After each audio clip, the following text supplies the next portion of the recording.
morning. It's we're ramping up for the week. It's Monday, Magic Monday.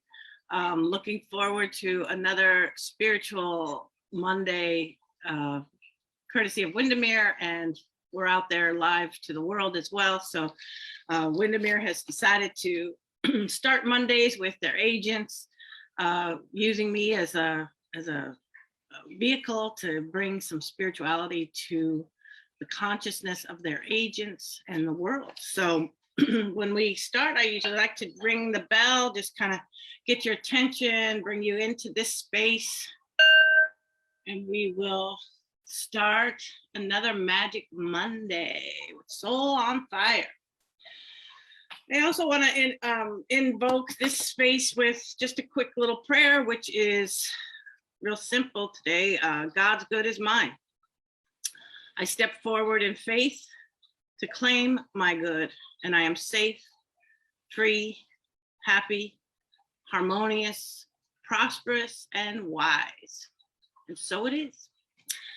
So if you missed any of these calls, the introduction with James on his Friday program, or last Monday, we are doing a spiritual entrepreneurship class. And so this is a course that I developed through my ministerial studies in, and I'm a licensed prayer practitioner through Centers for Spiritual Living. So, you know, it's like, who am I to bring this to you? Well, I am someone who is a longtime realtor that wanted to integrate my spirituality in with my real estate practice. So I have always been a deep thinker and studier of spiritual things. So as a child, I went to a convent Catholic school and I studied to become a nun. I wanted to just be in that space of thinking about God all the time, right? But then, of course, the world happened, and then you go about your business in the world, and then I'd always have these peaks and valleys, and I'd always come back around. So over the course of my spiritual career, if you will, I have read hundreds of books, every book from every religion, every holy book, every spiritual book. Hundreds of spiritual classes. Like I'm in a master's program right now, master's classes with professors in a college level. 96 units are required for me to get my ministerial degree. I've experienced so many different spiritual centers. I've studied and explored. And I feel like, you know, I have a pretty good understanding of my relationship with higher power or God. And I want to share that with you guys because it makes life a lot better. So the courses that we're going to be talking about we took these two last weeks of September because we were really going to start in October, and I thought this would be a good entree if you're not familiar. So let's get familiar. And last Monday, we talked about just straight spirituality 101. And today we're going to talk about what it means to be a spiritual entrepreneur, because we're really self-employed, right, as realtors. So an entrepreneur, the straight definition, or a definition that was given to us through Richard Branson, who you might be familiar with, he said that being an entrepreneur it just simply means being someone who wants to make a difference in other people's lives. So I would say, yes, that pretty much sums my stuff up. But that also describes what it means to be a spiritual entrepreneur. So do we want to really improve the lives of others by our existence? Can we ease suffering in a transaction or just around our neighborhood and community? Can we create beauty in doing that? So there's some indicators of being a spiritual entrepreneur. And number one, I was going to share the screen, but I didn't have the slide up in time this morning. So I'm going to go ahead and read them to you. So if you're getting ready, if you're brushing your teeth, if you're just, still, getting up, and just listen up. So here we go. So this is kind of what we're going to be covering in detail, and I'll explain that later. But these are just the general indicators of being a spiritual entrepreneur. So a spiritual entrepreneur is deeply aware that they are an integral part of God's creation. We talked a little bit about that God thing last week. Well, I'll talk a little bit more about it today also. So you can kind of feel like you could fit into that if that's uncomfortable for you in any way. Number two, spiritual entrepreneurs have learned to banish their egos or reduce it considerably. And that is necessary to put someone else first in service. So thinking about that, so can you really tamp down your ego? They say your ego is not your amigo, especially when you're trying to be in just neutral service, not looking at what's in it for you, but how you can be in service to other people. Number three, spiritual entrepreneurs only create products or services that benefit and inspire humanity.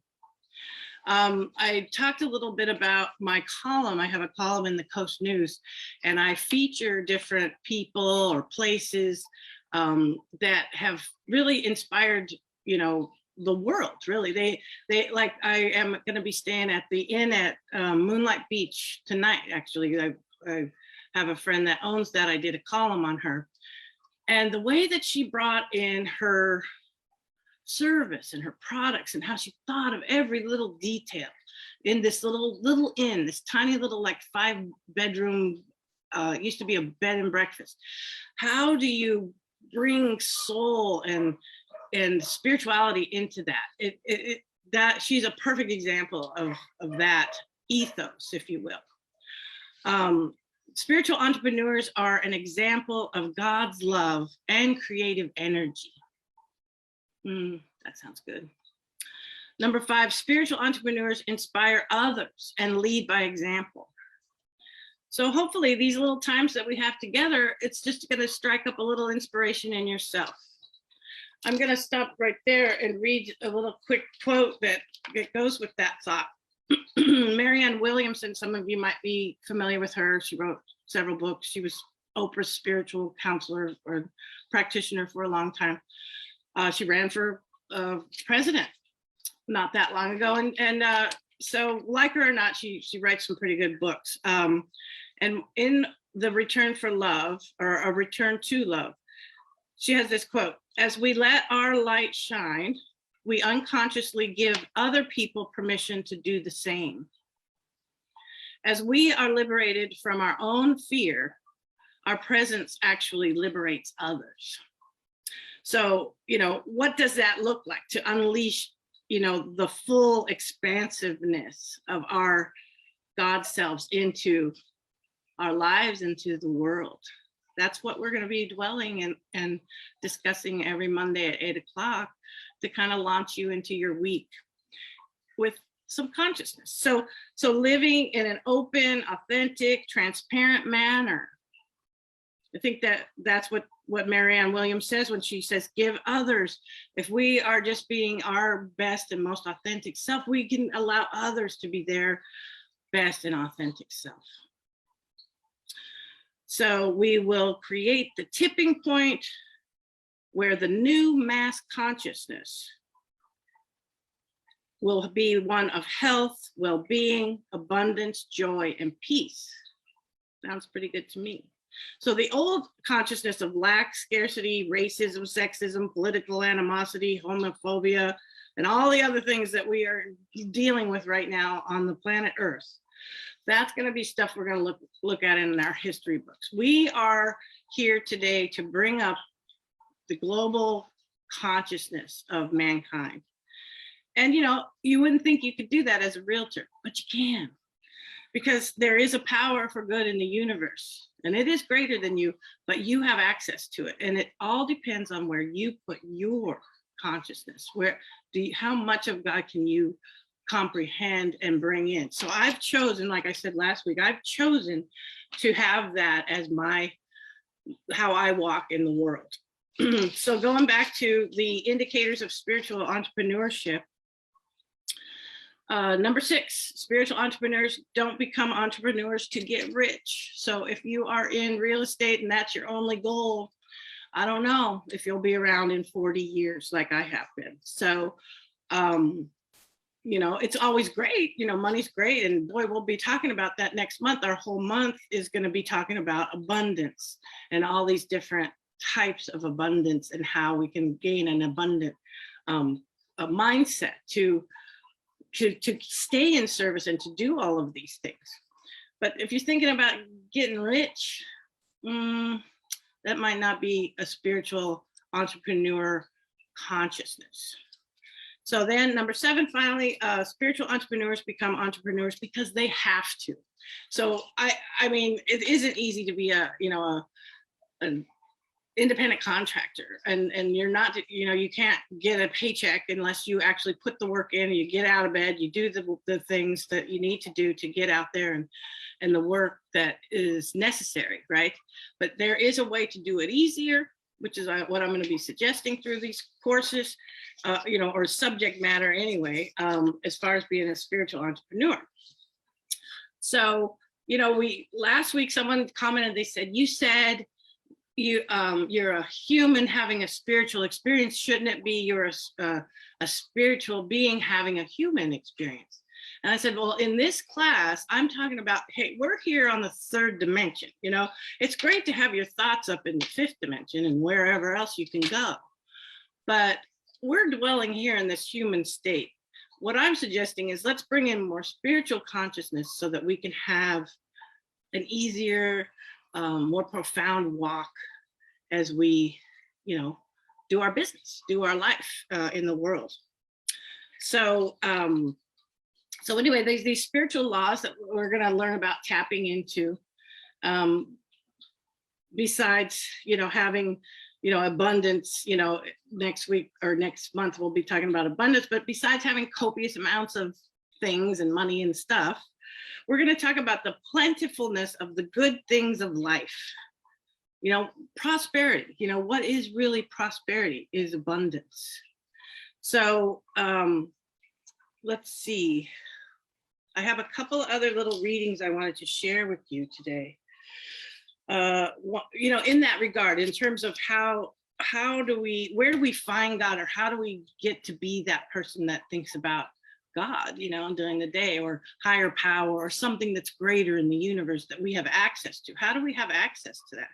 So one of my favorite, people that I have done a lot of study under is Paramahansa Yogananda. Again, we talked about the Self-Realization Fellowship down in Encinitas, and there's this beautiful garden, and it's just the person that was in love with that, walking in that consciousness. And so he has this little quote in this book called A World in Transition, Finding Spiritual Security in Times of Change.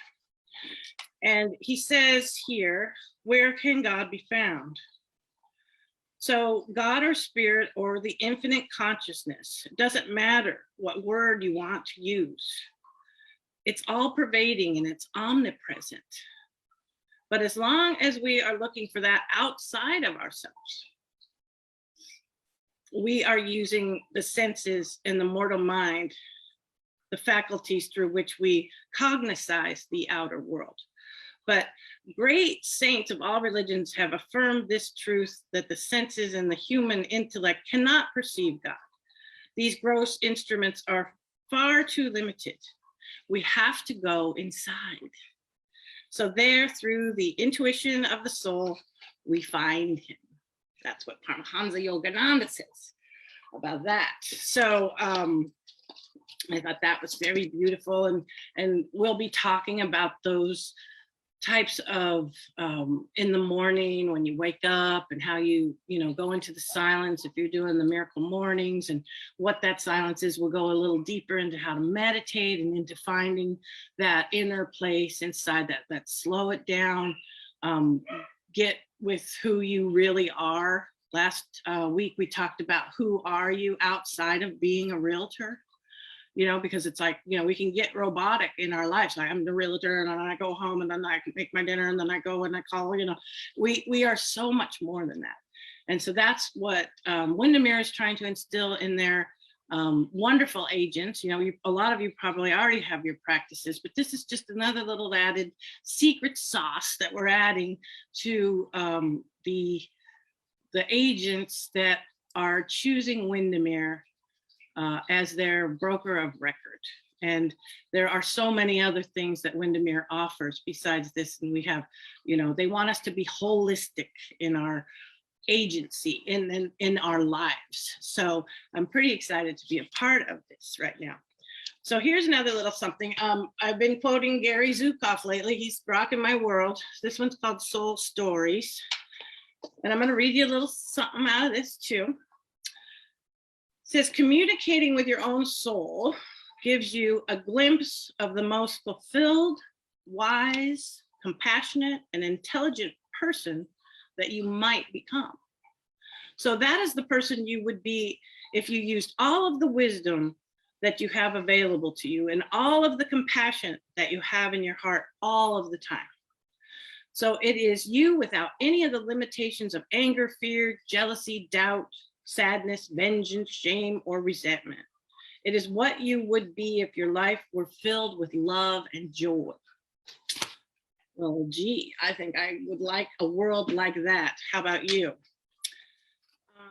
So God, what is God? So God is not a person. You know, a lot of us have been taught that it's outside of ourselves.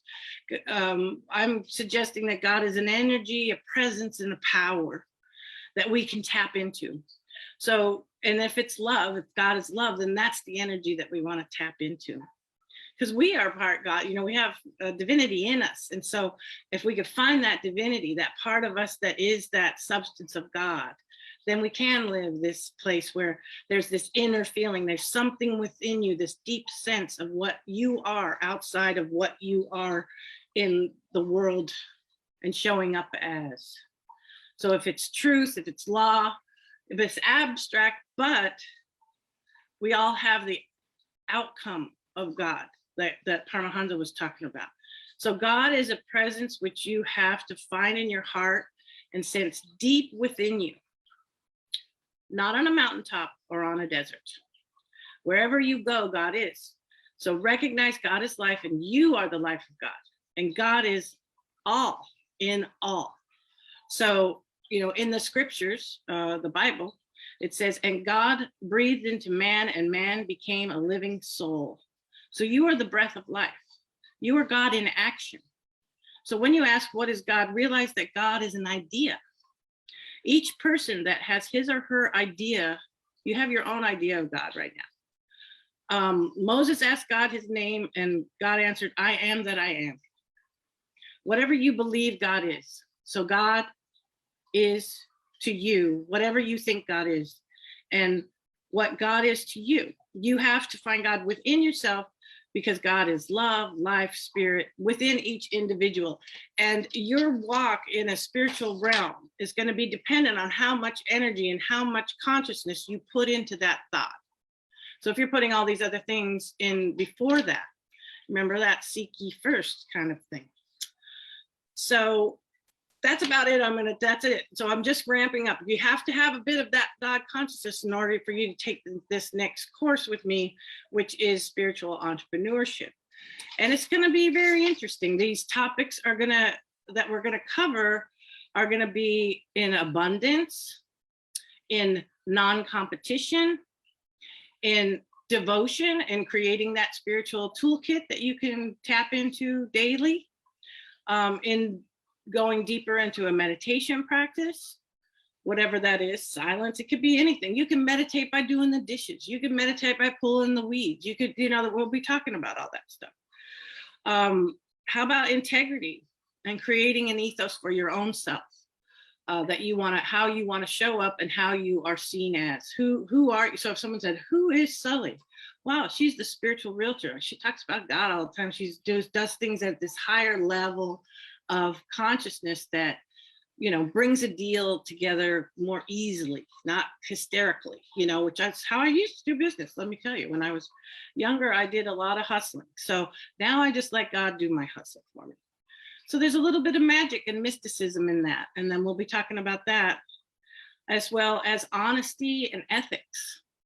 We're going to also have subject matter in intuition and the art of listening, big time service. That's my big ethos, is I am in service above self, and mindfulness. You know, those are just a few of the topics that we're going to be covering as we work here together.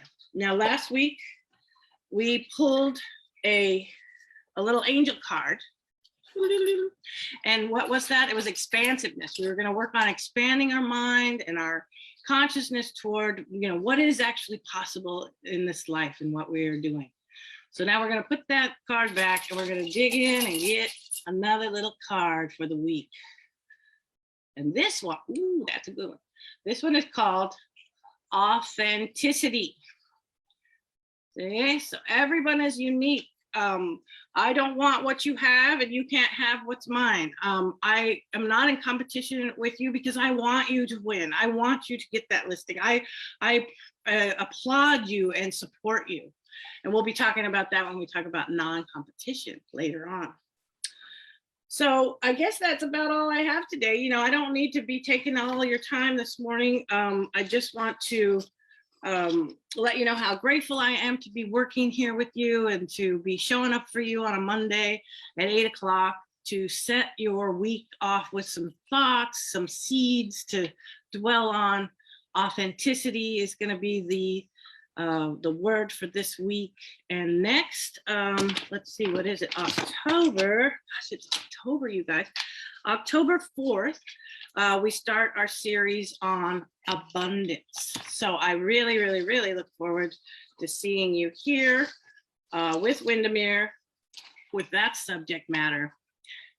And I think that's about all I have to say for today. And so I just want to leave you with, you know, you are a beautiful being that is part of the magic of all that is, you know. So that's the spiritual side of your beingness. And I thank you again for your time.